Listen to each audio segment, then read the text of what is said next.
today by the Bay Bridge, launching with my buddy Chuck. Say hello, Chuck. What's going on? And we're launching at an informal access point on the east side. I've been reading this book here, Chesapeake Light Tackle by Sean Kimbrough, and basically using your standard bass gear. I don't have anything here heavier than a medium heavy, and gonna try and put some of these tactics to work fishing the bridge pilings of the Bay Bridge.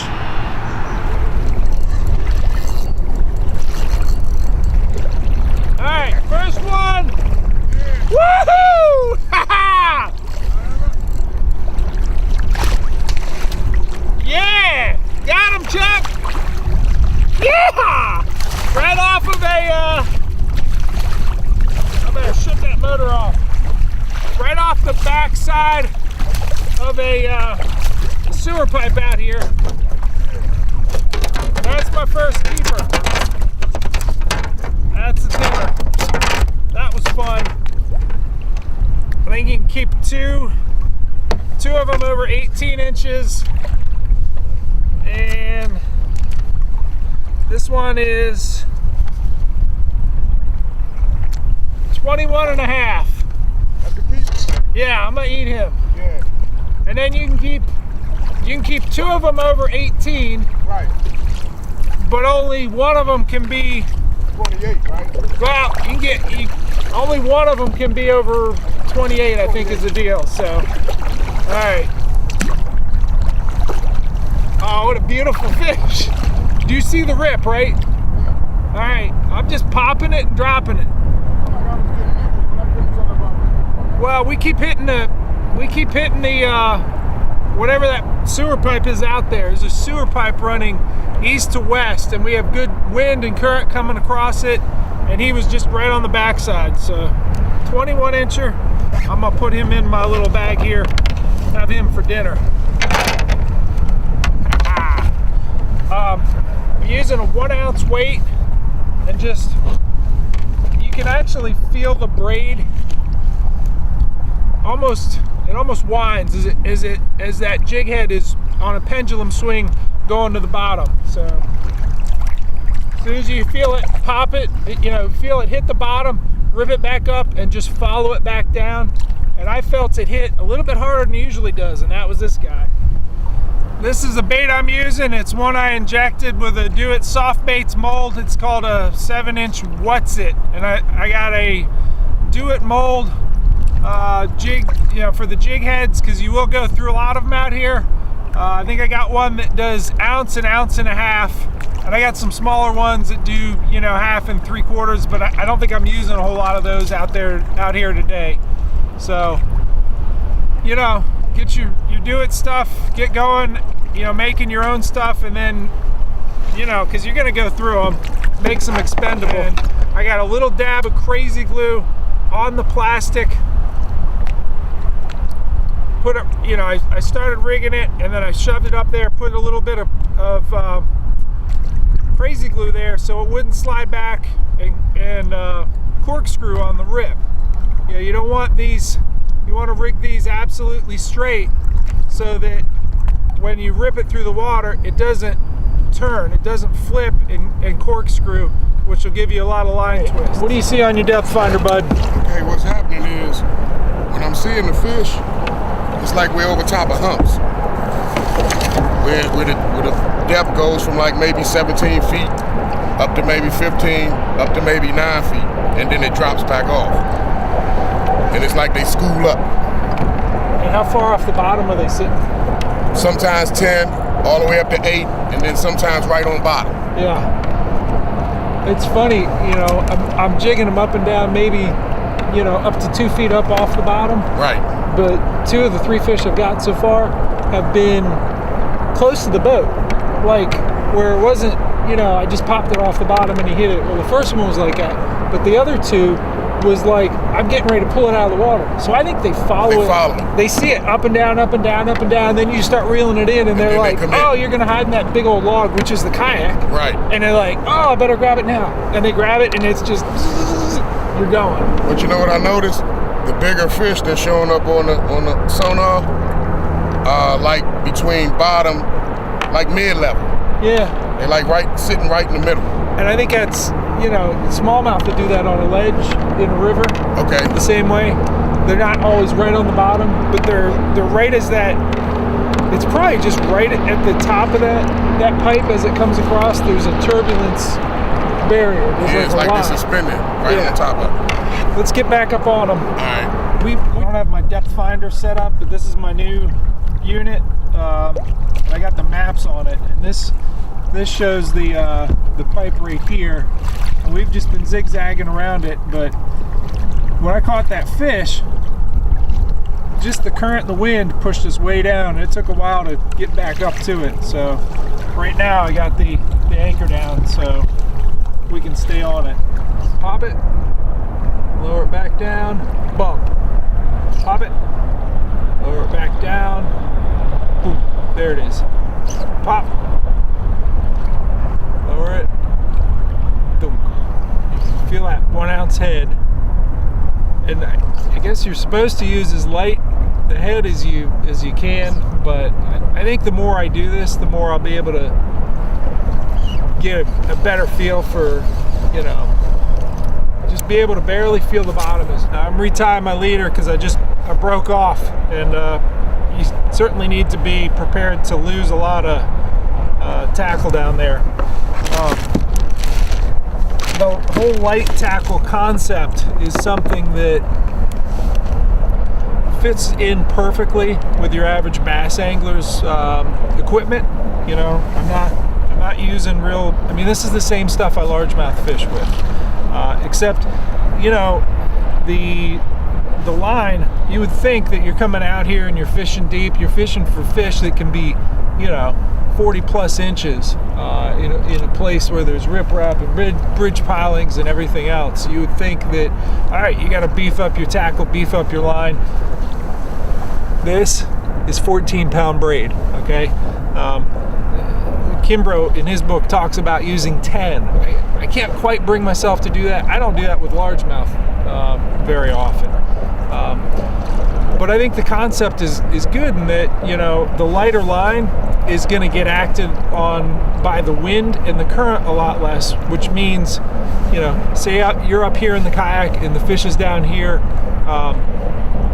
with 30-pound braid, the current's going to push on that and make a big bow in the line down to your 1 ounce jig. Whereas if it's, you know, 10-pound or 14-pound, it's a straighter line, so it's more sensitive. Lighter line is more sensitive, and I'm retying that 14-pound braid. I do have a heavier fluorocarbon leader just for the abrasion factor, you know, up close to the fish and where I'm putting the jig itself down in the riprap and in this case the sewer pipe out there. Chip! Right underneath the boat! Whoa! Shoot. Oh. Woo-hoo! Oh, that one's big. This one's bigger! Woohoo! Woo-hoo!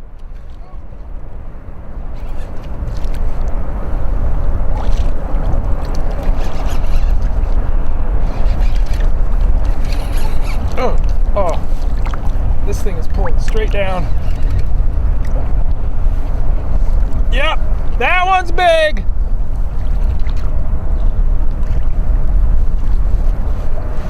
Ha ha! That was fun. Ah, big boy. Hi. Hi, you weren't far from me. You were probably thinking I was a big... Yes. Check it out! Woohoo! Ha ha! Oh yeah! That was some fun stuff. Oh my gosh.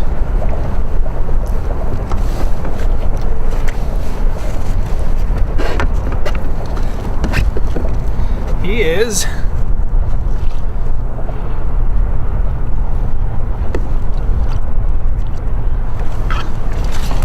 $26.75.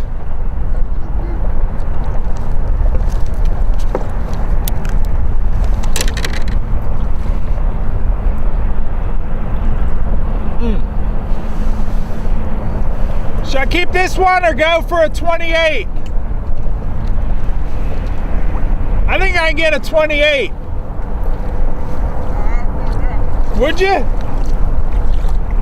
I think I could get a 28, but I don't know. Well, I guess I'm catch and release from here on out, which is okay by me. One thing that you don't want to do after you pop it is to let it drop on slack line. You don't want to lower your rod tip in a way that there's a big bow in the line leading down to it. You want to follow it down with the rod tip. And sometimes following it down with a rod tip is, it is going to put current on it, and it's almost better to let it pendulum swing down to the bottom. As long as you can feel it all the way down, you're going to feel that bite. You're going to feel that bump of the bottom, but it's not going to feel exactly like the bump of the bottom. Sometimes they'll just be there. I mean, it's pretty much the same as smallmouth or largemouth fishing. Feeling it on the drop.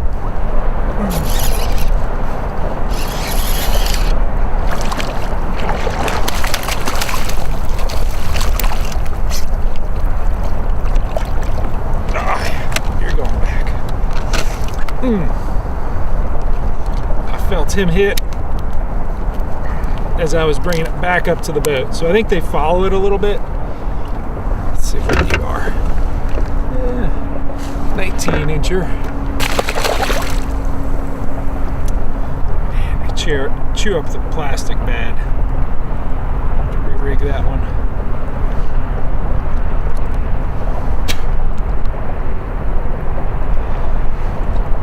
God, I made a bunch.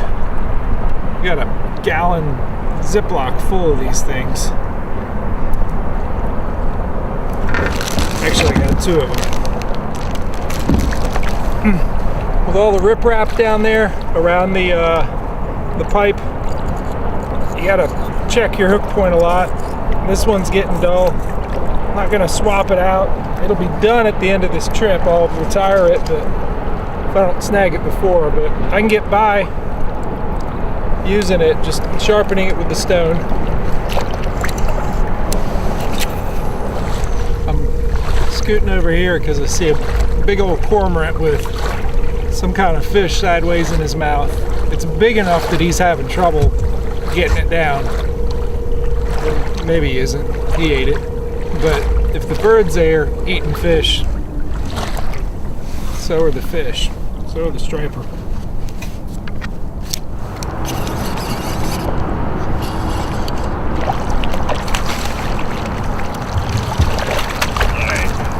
Just going bridge piling to bridge piling. And the whole scenario reminds me of being up on the Susquehanna. I do not want you finning me. And fishing the Rockville Bridge north of Harrisburg. On each side of the piling, there's a good side and a not as good side. There's an eddy on one side. On the other side, the current's hitting it a little bit harder. And today, on this bridge piling, it's, for whatever reason, it's the right side that has the bigger area of calm water behind it. The left side, the current's kind of coming in diagonally and slamming into it. The right, oh, there's another one. The right side apparently has the fish. These are little guys. I'll take a couple little guys though. Just don't fin me. Don't you fin me. And quit ripping up my plastics. Hey, Chuck! Chuck! 2 and 2 cast!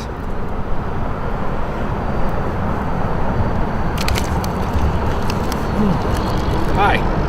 I will let you go.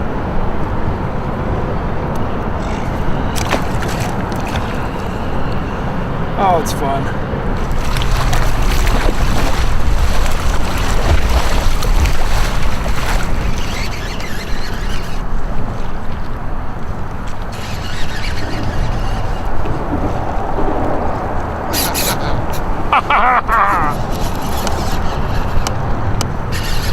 Oh, he's pulling drag. Whoa! All right. Get it right up against that bridge piling, Chuck. He isn't a dink.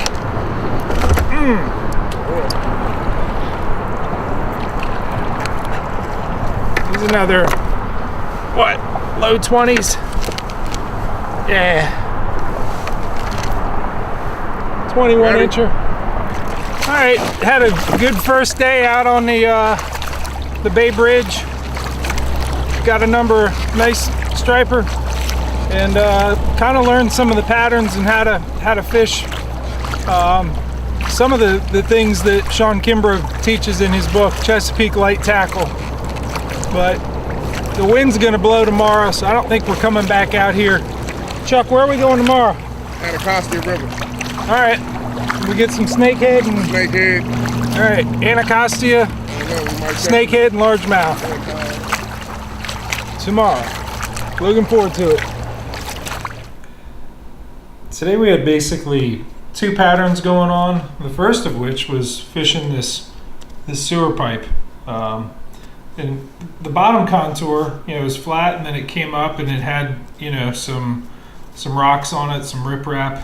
But you could definitely tell that there was something down there by looking at this real subtle surface disturbance. Now, I used my GPS unit to locate it and get in the general vicinity, but overall it was pretty obvious if you looked at the surface, if you spent any time looking around, where that linear structure was down deep, because you could see the current would hit it and deflect upward, and you could see that line running straight across. Now that might be a lot harder on a real windy day to find, and that's why you do want to make sure you have a GPS unit to stay on the structure. The bait I was using was the 1 ounce jig head and the 7-inch chartreuse soft jerk bait. The 7-inch What's It that I made with a Do It soft baits mold. And I positioned myself down current of the disturbance, and I cast up above it and let it swing right over there. And really this sewer pipe pattern really was at its peak when we had maximum tidal current. The other pattern that we had going was fishing the Bay Bridge pilings themselves. And I got 2 things going on here with this illustration. This is sort of a side view of where I'm casting in, but this is a top-down view, and I would just move from eddy to eddy, piling to piling as I went across. And in the green here, I have the prevailing current, so it was striking one side of it, sort of at an angle. There's always one side or the other of the piling that's gonna have more or less current. Both sides had plenty of current, but today this right side was doing real well. And it's important when you're positioning back here. Yeah, you can cast right into the center of the eddy, but it's better to cast up above. That's what I have shown here in this illustration. There's some riprap down here once you get close to the piling itself, but I like to cast up above the bridge piling and let it swing down so where it intersects the front of it, so it gets to these spots where there's a well-defined current seam coming across it. Those fish were tucked right along in there. I did catch some back here, didn't catch any off the backside, but clearly one side was better than the other, and you got to cast above it to get down into it.